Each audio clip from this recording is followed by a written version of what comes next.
This Disfarers episode is going to be all about Bay Lake Tower.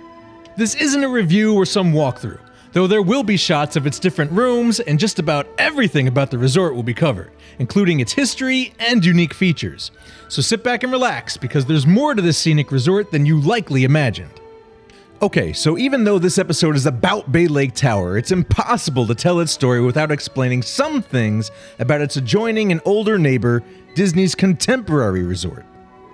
This stylish place has stood since 1971, comprised of the main contemporary tower along with two wings and the long, hallowed halls of its historic convention center.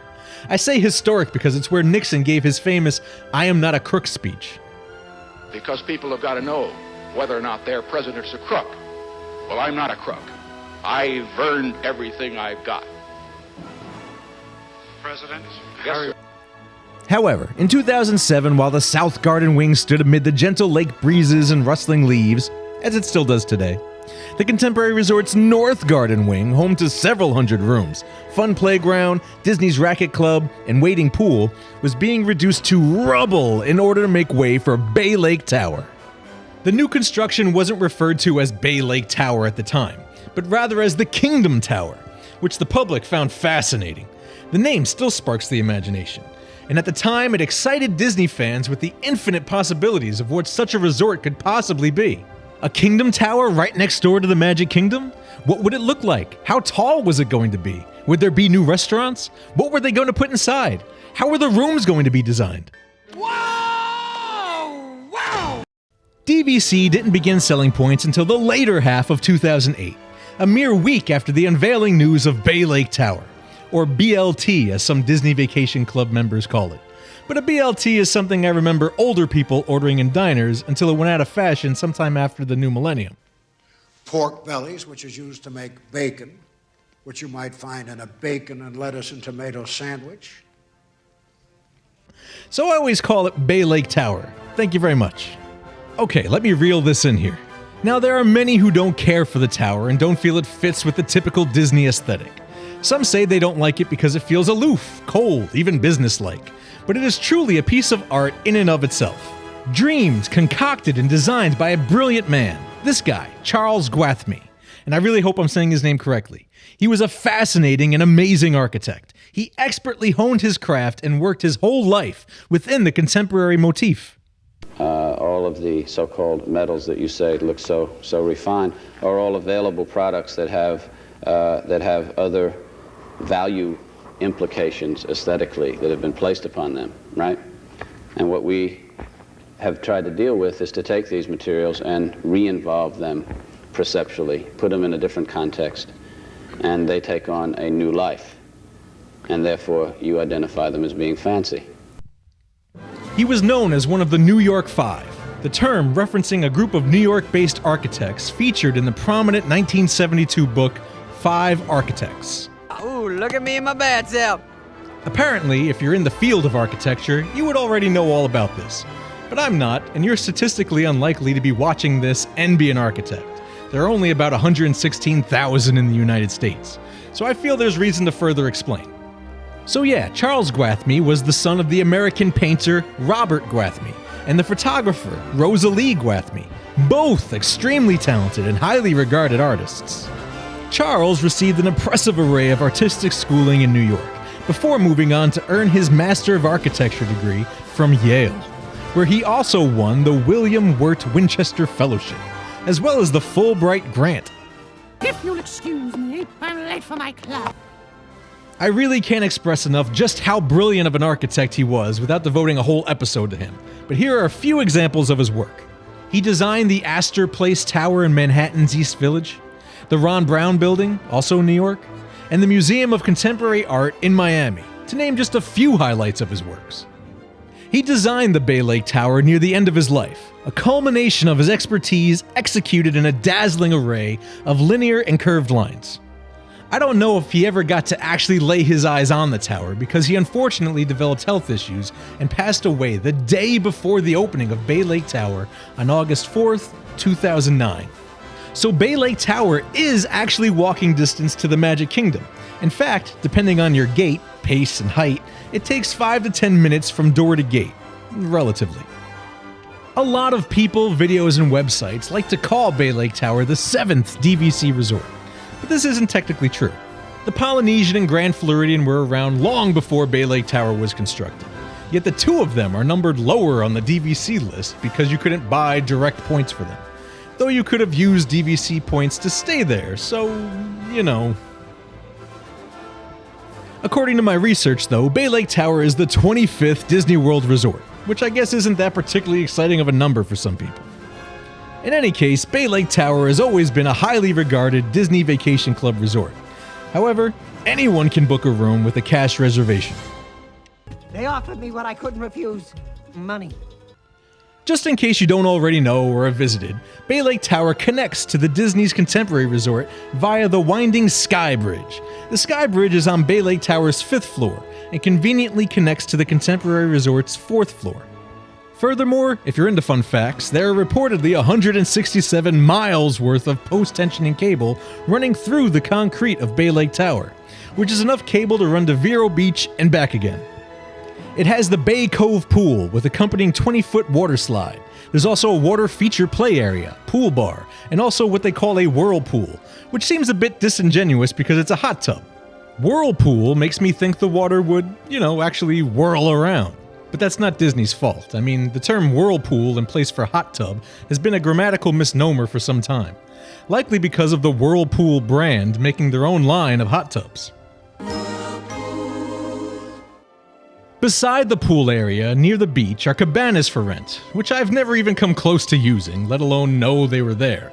But I learned about all of this, so now you know too. I know. If you're totally unfamiliar with Bay Lake Tower, there's also a bocce court, huh? Bocce? I really don't know what bocce is, or pickleball for that matter. But there's also a basketball court, volleyball, tennis ball. That's what the game's called, right? Fire pit on the beach for the night, lakeside yoga for the day, fishing, boat rentals that Disney for some reason likes to brag that their boats are motorized, a campfire pit for roasting marshmallows, jogging trails for fitness, which I've done on a couple of Disney vacations because the views are just awesome. That is, until I slipped in some water and fell flat on my face. Thank you, All-Star Resort. Thanks. A community hall filled with movies, televisions, video games, board games, and art supplies for all kinds of crafts. Who doesn't love crafts? And a laundry room full of swirling hot air and sudsy fun, I'm sure. There's also a water taxi system that will take you to the Wilderness Lodge and Disney's Fort Wilderness Resort and Campground. For some reason, I continually keep mixing up Fort Wilderness and Wilderness Lodge until I hear the word campground. But both resorts have a wide assortment of restaurants and activities worth checking out. Now, there's a wide selection of rooms at Bay Lake Tower, and I don't want to advertise anymore like a commercial, so just a quick rundown.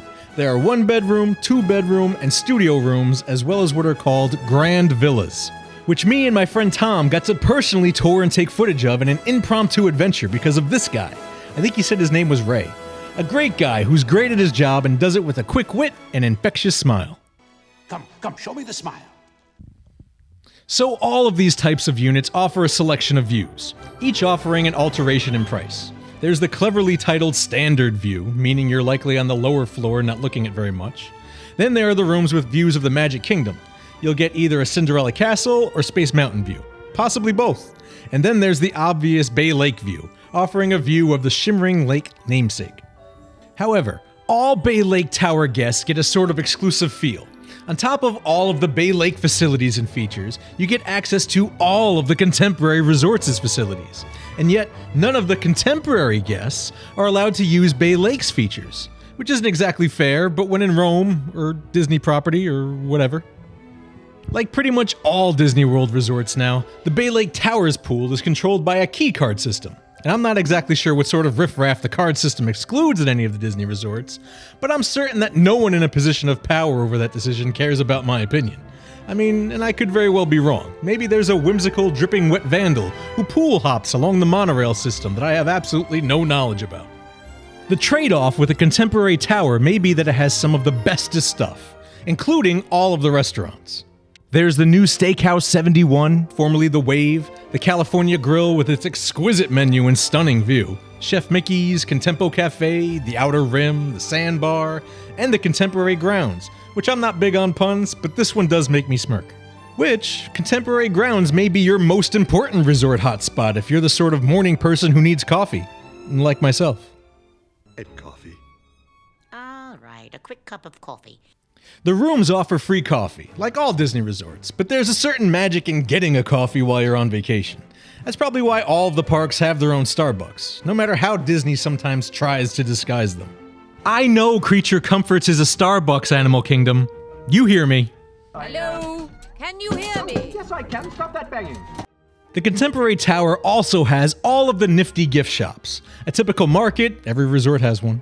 Another laundry service, dry cleaning service, Mouse Under the Stars, which is a thing where you watch a Disney movie outside at night. It's on the lawn behind the Contemporary building. The electrical water pageant sails by every night, which is extra neat. And the Olympiad Fitness Gym. All right next door if you're up for the 2-minute hike to the Contemporary.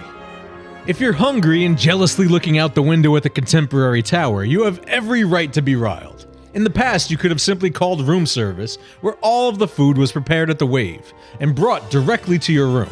Now they offer a mobile order, where you have to pick it up yourself and drag it back to your room, like a foraging bear. Bay Lake Tower arguably has the best assortment of transportation options. I already mentioned the water taxi, but if you're willing to walk over to the Contemporary Tower, you have access to the monorail, which can transport you to the Polynesian Resort, Grand Floridian Resort, the Magic Kingdom, and Epcot, after a transfer at the Transportation and Ticket Center. There's also the bus stop in between Bay Lake Tower and the Contemporary, closer to the Contemporary. Buses go to all 4 parks as well as Disney Springs and the water parks, in case you've never been to a Disney World resort and don't know about this stuff. Every resort offers this free of charge and usually friendly bus system. One of the things that may offer a surreal moment is Bay Lake Tower's lobby. The check-in area is only operational from 7 a.m. to 10 p.m., so if you arrive in the dead of night, you are likely to be met by an eerily quiet, empty lobby, akin to an episode of The Twilight Zone. No one will check your bags, there is no valet, it's just you and a heavy silence. After 10 p.m., in the quiet, in the dark. But there's no issue other than that you have to walk over to the Contemporary Tower and use their friendly and outgoing guest services to check in. Leaving the best for last, at the top of Bay Lake Tower is the Top of the World Lounge up on the 16th floor. The name's an homage to the California Grill's original name. Apparently, the California Grill atop the Contemporary Tower used to be called the Top of the World or Top of the World Supper Club back in the 70s and 80s. It starred famous celebrities, musicians, and dancers, including the Mel Torme. There was even the Bob Cross Top of the World Orchestra. And I learned there was a Sunday brunch, which at the time people adored this make-your-own strawberry shortcake thing. Included was a lounge for having drinks and watching fireworks. It closed in 1993 for 2 years while it was made over into the California Grill people love to snub or enjoy today. But in 2009, the Top of the World Lounge came back. There was a viewing deck, particularly awesome for viewing fireworks, and an indoor bar with a small assortment of food options. Only Disney Vacation Club members have access to the lounge from 5 p.m. to midnight. Again, Bay Lake Tower likes to make itself exclusive, riding that fine line so as not to be highfalutin. Your manners. The viewing deck is open to all Bay Lake Tower guests until 4 p.m. To be fair though, this spot is one of the best places to view the Magic Kingdom fireworks every night. Even the soundtrack to the show is played in both the viewing deck and lounge. But anyway, with its 15 stories and 295 rooms, Bay Lake Tower is pretty much in the middle in terms of size when compared to other Disney resorts, which it more than makes up for in terms of location. No other resort has as many options within such a short walking distance. There's a feeling the place just emits, like you're in the middle of all the magic and yet just off to the side, amid an air of solitude and comfort. Such is the Bay Lake Tower. Thanks for watching and listening, everyone. Disfarers out.